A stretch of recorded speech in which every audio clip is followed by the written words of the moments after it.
Happy hump day, everybody. Welcome back to Mets Daily. I'm your host, Jake Brown, at Jake Brown Live. Make sure you subscribe to the show. Make sure you smash that thumbs up on this video right now. Scan that code, become a Mets Daily Insider for just $5 a month. And follow me on all socials at Jake Brown Live. Make sure you share Mets Daily with your Mets family, and friends. We are here every day through the off season. So let's get right to it. You know, the Yankees came back from down 6-1 on Tuesday at Yankee Stadium. They fight back, and Aaron Judge comes up with his playoff moment. A game-tying 3-run homer. Jazz Chisholm a go-ahead homer, and that was it from there. The Blue Jays looking like the Mets in the field, making two critical errors that led to a couple runs. It might have been the difference in the game. One of them, that drop pop-up by Barger that led to the Aaron Judge homer a few batters later. My question is, as a Mets fan, are you rooting for or against the Yankees? Now, if you're a Met fan like me, you know, I'm 34. You've been picked on your whole life by Yankee fans. You know, I when I first was a fan, 8, 9 years old, 99, 2000, the Yankees were in the middle of that dynasty. They win again in 2009, you know, when I was 18. So as a kid, I grew up just constantly being picked on by Yankee fans. And I have to think, if you're someone like me, you are not rooting for the Yankees. You know, there's a certain thing people are like, but it's New York. Like, you got to be rooting for New York, right? No. You know, to me, and I've always said this, I don't think the Jets and Giants are rivals. I don't think the Knicks and Nets are really rivals. To me, the Mets and Yankees are major rivals. They play 6 games a year, Subway Series. They played each other in a World Series until the Jets and Giants play each other in a Super Bowl, which at this rate is never going to happen. You know, Jets got to make a playoffs. How about the Jets finish over 500 first? Until that happens, you know, I think the Mets and Yankees are the rivals of New York. And we've always been called little brother. And then you get some fans say we're big brother this year. I never thought that, but because of the spending and more people showing up at Citi Field for some games than Yankee Stadium, it's starting to get more to an even playing field. But the reality is the Yankees are still the winners, and the Mets have been the perennial losers. So for that reason, I can't ever root for the Yankees, no matter who they play. You know, the only way maybe you root for the Yankees if they were to play the Phillies in the World Series. I think that's the only predicament where you might root for the Yankees. And even then, now, especially with what happened with Juan Soto, and you heard it from the Yankee fans, look, you got Soto and you're going to Cancun. We don't have Soto and we're not. The Soto thing may have added another layer to this rivalry where there's no world where I could root for them. Now, you feel good for your Yankee fan friends and the people I know that work at Yankee Stadium. I know a lot of people there. So in that sense, you feel good for them. But there's no way tonight when we watch Game 4, am I rooting for the Yankees? Let's go Blue Jays, baby. So, you know, congrats to the Yankees. Great comeback. Backs against the wall, but they got to do it 2 more times. They got Cam Schlittler tonight, a good shot. And then Game 5, if they get there, they got to win in Toronto, which has been their big bugaboo. Speaking of Yankees, former Yankee Michael King is expected to be a free agent. He has a mutual $15 million option, which I assume he's going to decline, and that will make him a free agent should the Mets go after Michael King. Listen, I think it depends on what the number is. I think Michael King is an intriguing case. When he is healthy, and that's a big if, he's a frontline starting pitcher. Michael King in 2024, 30 starts, a 2.95 ERA. He was great, 173 and 2/3 innings. That's the most starts he's made in a season. Otherwise, 9 starts, 6 starts, 4 starts this year. 2025, 15 starts. He's dealt with injuries. You know, he started as a reliever, made his way to become a starter. But what I like about him is that he's pitched in New York. He's had success in New York in a Yankee uniform. And we know with Carlos Mendoza at the helm, Mendoza may have some more philosophy on King. Did he like him, you know, in the Bronx? Does he think he'd be a good fit in this clubhouse? Because that's the thing here. I think the Mets did a lot this year in the offseason, but they realized they didn't have all the great clubhouse fits. It didn't work. It didn't gel. This team did not gel. So they have to figure out what's going to work and what's not. And the reality is Michael King's longevity just isn't there. And that's what we need to see. Is the longevity going to be there? Can you trust that he's going to stay healthy for you? You know, his projected contract numbers are looking like a 4-year, 70 to 80 million range. Are you comfortable giving Michael King 4 years and 18 million a year, 20 million a year? I say yes, because the Mets did it for Shaw Mai. They gave him 3 years for 75. I think if you get Michael King 17, 18 million a year, you do it, especially if you're going to trade Kodai Senga. You replace a righty with a righty. Now, obviously, Senga injury concerns, King injury concerns, but man, if Michael King stays healthy, he's really a number 1 or 2 starter, and I think the Mets could use that. So in a list that doesn't have a lot of great starting pitchers in this free agency, I think Michael King is towards the top of that list. And if I'm the Mets, I do consider giving him an offer. Let us know what you think in the comments. Are you interested in Michael King on the Mets? Make sure you smash that thumbs up. Follow me. Scan that code, $5 a month. Speaking of your comments, I told you this offseason, especially while it's pretty slow here, we're going to read your comments from Mets Daily. So from Tuesday's Mets Daily show on YouTube, again, keep commenting.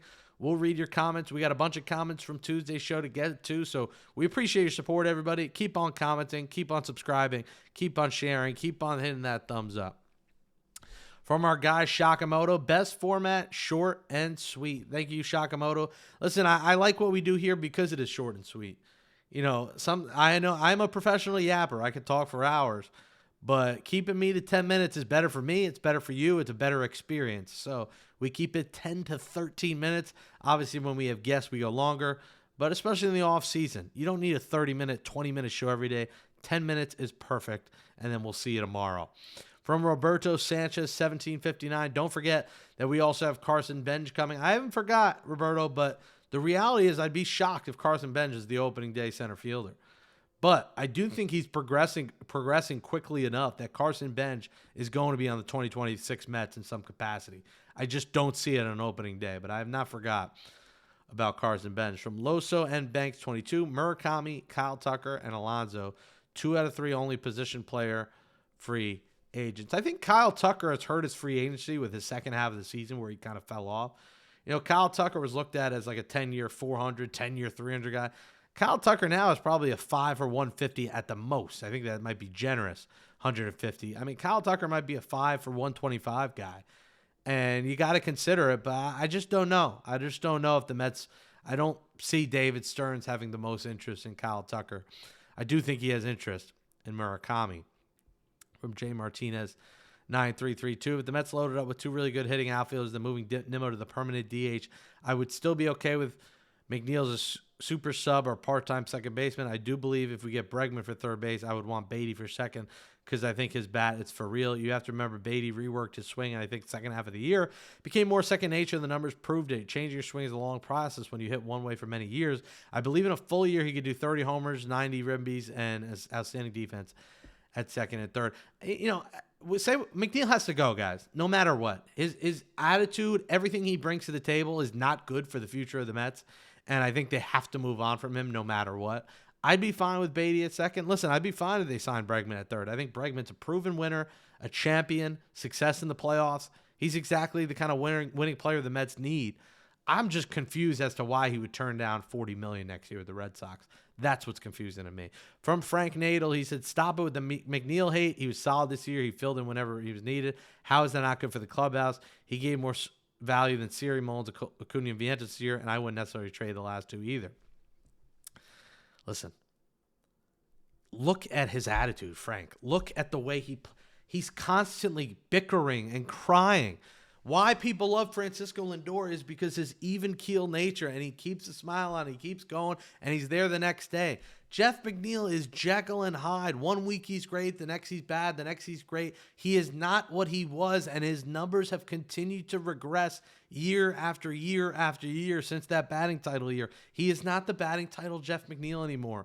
And I know he plays multiple positions, but he's not an elite fielder. He plays them okay, not great. Mets have to get better defensively. They got to get a better attitude, and they need more consistency, and McNeil does not give the Mets consistency. From Clifford Clark 8020, the headlines almost make you want to subscribe, pass it along. Most times they have nothing to do with the content. Listen, these are automated headlines they do, guys. I'm going to try my best to send them what headline I'd like every day. I know people complain about that, but again, try and ignore it. It's not my headline. We got to bring numbers. You know, this is a brand new show. If we made it, the headline, should the Mets sign Gleyber Torres, it's probably going to get 200 views, and that's the reality. So just try and ignore it. If you enjoy the show, just keep coming back and forget the headlines. It's a 10-minute show every day. You know, if that's too long for you, then your attention span needs to seek help because 10 minutes is as short as it gets for any kind of Mets show. Edwin Winkler says no G Torres, Gleyber Torres. That's fine. C. Mandel says, you would trade McNeil for Torres. Why? The Mets have young players have been misused. Mauricio was on the bench for weeks at a time. Torres is not much better than McNeil. It's time for the Mets to go get younger. Well, C. Mandel, what I'm saying is Gleyber Torres is 5 years younger. So when we talk about getting younger, you are. Now, I am putting Gleyber Torres out there as an option. I would have no issue with Ronnie Mauricio. But the reality is this. The Mets can't really run back a Brett Baty, Ronnie Mauricio duo. They have to have one of those players be someone of note. I really do think that. I don't think you can just run it back. They have to get better at multiple positions and second and third of those two positions. If you don't sign Torres, fine. You put Ronnie there, fine. But Brett Baty can't be your third baseman then. You have to get better than that. And I like Brett Baty. I think he probably is a part of this team next year. But one of those positions you have to upgrade. I'm sick of running things back when they do not work. So if you don't want Gleyber, fine, I understand it. But tell me who you're replacing with it. Because if you're saying Baty, Mauricio, what are you doing? We want the 2025 Mets again? Got to get better than that. From Ricky Mambo 3750, Suarez or Bregman at third base, move Baty to second base. I'd be perfect. That's what I'm talking about. Ricky, that's an upgrade. You're getting a power hitter at third, and you're moving Baty to second. Fine. And then Mauricio's either your backup or he starts in AAA. Don't run it back. I'd be perfectly good if they got Suarez or Bregman at third and moved Baty over. Ari Grossman says no pitching, no playoffs. Mets need 4 seasons started. Well, they're not going to get 4, Ari. They're going to get 1 or 2. They're not signing 4. Agreed on the headlines from Edwingo. Agree on the headlines, but nice work. Really enjoy your content. Appreciate it. Again, guys, I'll try and do better telling them what headlines to use. Fan Arch controls that, not me. They're part of this show. I fought it. I will try and do better to tell them what headlines we want to run with. I want 2 or 3, Cease, Gallen, or Valdez. Gallen does not excite me. Christopher Perp. Cease is a little bit inconsistent, and I don't think Framber Valdez is an option anymore. He had a down year. The whole issue with his catcher, I don't think he'd be good for this clubhouse. I'd be good with Cease. I just think Cease is going to get a big contract, and the inconsistencies with him worry. Zach Gallen, no interest. Torres is no better than McNeil. We discussed that already. Mets fans is a problem. All we have are podcasts talking about ways to fix the Mets while Toronto collapse and let the Yankees live. This y'all Mets fan, including myself, are a bunch of losers. Yankee makes the playoff 21 of 25 years. Mets 6 and 25. Do podcasts about that. I mean, listen, I love Bird products. What do you want me to say? This is the team. What do you want me to do? Of course it's fucking pathetic.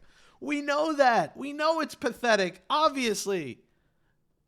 What do you want us to say? It's pathetic. Of course it is. You want me to do a whole show about how the Mets have not been good? This is who they are. I mean,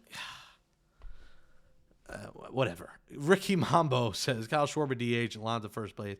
He plays most better than first baseman. Jay Martinez says, Gleyber's defense scary. Mets like in 2025. Offensively, he's intriguing. That's what I'm talking about with Gleyber. I know his defense isn't great, but this guy walks a lot. He's got an on-base 100 points higher than his average, which David Stearns loves. So offensively, Gleyber Torres would be an upgrade from Jeff McNeil. I get it's not a massive upgrade, but it is an upgrade. There's no denying that, and he's 5 years younger, so he's still in the prime of his career. Well, listen, maybe tomorrow we'll do a show on how the Mets fucking suck. I mean, you want us to do that? We know that. Met fans don't want to hear about it. We know that. The Yankees are a better franchise than the Mets. We know that. And that's why I'm not rooting for the Yankees, because they've been better our whole lives. But the reality is, since after 2009, have the Yankees won a championship? No. It's not like we're talking about the Yankees team that was a dynasty in the late 90s. So we can talk about how great the Yankees are. They make the playoffs, but they make the playoffs to not win a championship every year. Maybe that changes this year, but the reality is not like they're running away with championships. They have 27. We know that, 27. The Mets have 2. I get it. But in the last 15 years, it's not like they're perennial World Series champions every year. The Dodgers are. Thanks for watching Mets Daily, everybody. Smash that thumbs up. I'm Jake Brown, at Jake Brown Live, and we'll talk to you tomorrow right here on Mets Daily.